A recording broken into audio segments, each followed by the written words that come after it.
Hey, what's up guys? Garden here, coming you guys with a deck profile update on my Gurguit deck.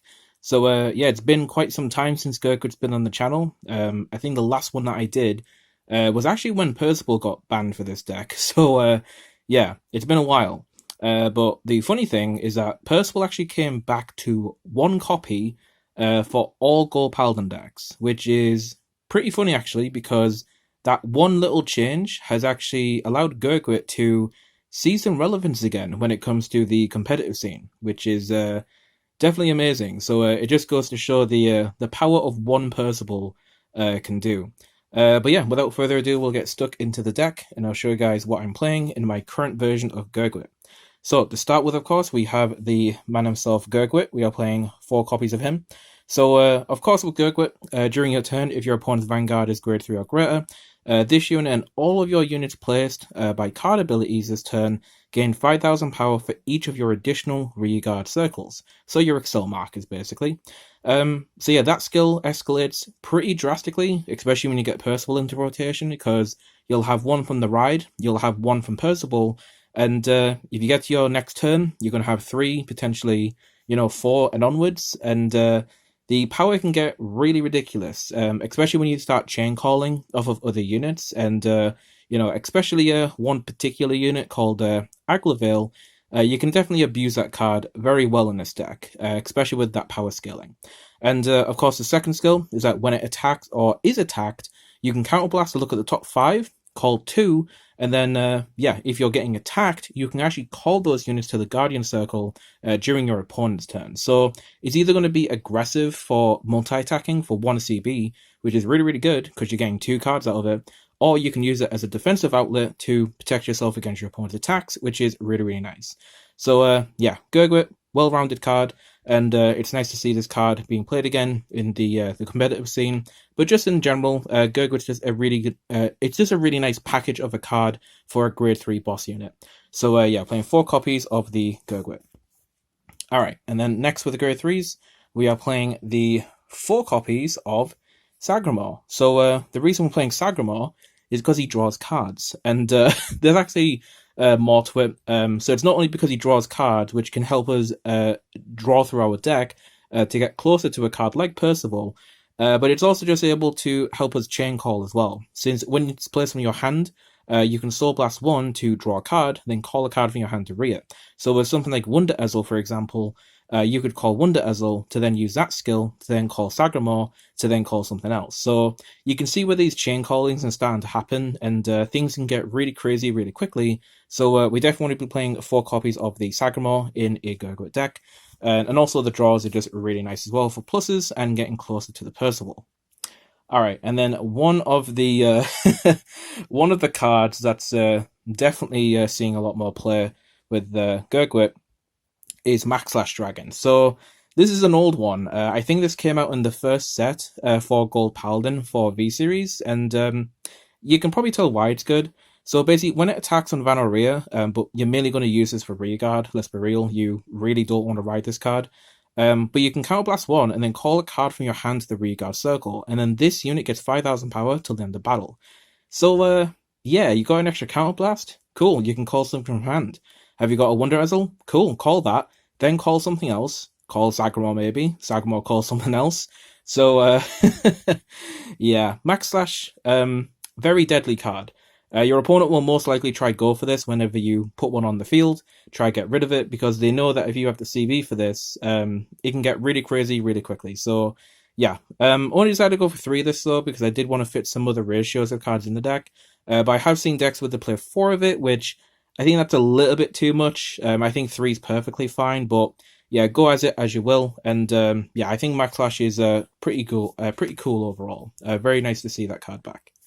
And the last grade 3, of course, is the culprit, Percival. The guy that makes all the problems with golds. I think it's okay as a one-off. I don't mind it. I actually quite like the Percival and Agraville package. I think it's a really nice package for all gold decks to be able to use. And you get like the soul utility out of Agraville as well for any like soul blasting costs. It's just nice. It's just obviously great the fact that Percival gives us an Excel marker, which just so happens to scale so well with Gurguit's skill. So yeah, we are playing the limited 1 copy Percival in the deck, of course. Alright, and then for our grade 2s, we are playing the 4 copies of Agraville. Honestly, even when you don't see Percival, Agraville itself is just insane. Because if you attack with it, you suck a Regard in. This now becomes 19, but 24 on an XL2 marker. And you bounce it back to the hand after the attack. So then you can actually use this in combination with something like your Max Slash Dragon, for example, and recall the Agraville to then attack for another huge number. And bear in mind, 24 is just on its own. Like, it'll get more power through Gurgrit's skill, and yeah. Agraville is honestly an all-star in most decks, I would say, for golds. And it's a no wonder to why it gets splashed in so many different builds. But yeah, it's also a nice ride target as well for a CB to get a +1, so it helps you build the field. And yeah, it's just a well-rounded card, I think. So definitely playing 4 copies of Agraville. And then the next grade 2 is going to be the 4 copies of Wonderezzel. Not using it for the superior ride element, of course, with the first skill, but we're mainly using this for the on-place skill on Rhea to call something from the hand. Like I said, it allows you to call something like Sagramore, where you can only use this effect from hand, so that's pretty cool. But it also enables us to use effects that need to be called by abilities, things like Dindrain, for example, or Berengaria. They need to be placed by effects to get their skills. So yeah, that is also an enabler for those skills. So 4 copies of Wonderezzel. And then I actually decided to go for a little bit of a different take with the grade 2s here. I went for 1 copy of each with the Paramore and the Berengaria. Now, you could take the Paramore out for a second Berengaria if you want more of the resources back in your deck, but I usually find that the 4 Dindrain and the 1 Berengaria is fine, so I decided to put Paramore in because in the scenario when you can ride Jeffrey, which I do play my grade 1s, by the way, in case you're wondering, when you ride your Jeffrey, if you actually don't have a grade 2 ride, this can somewhat save you out of this if you have the, you're checking the top 7. So that's a pretty good chance to potentially see the one of Paramore. It's not highly likely to happen, but it could happen. And that's pretty good. There actually was one game where I didn't have a grade 2, but I did see the one of Paramore that I had. So I could add that to hand, and now I have my grade 2 ride. And outside of that, it's also not too bad in terms of utility, because you can actually call something with a skill to draw a card, and then that can give you the ability to use something like Berengaria to then get that resource back. And then also a card like Dindrain. So I actually quite like the one of Paramore, and like I said, the one Berengaria kind of feels fine.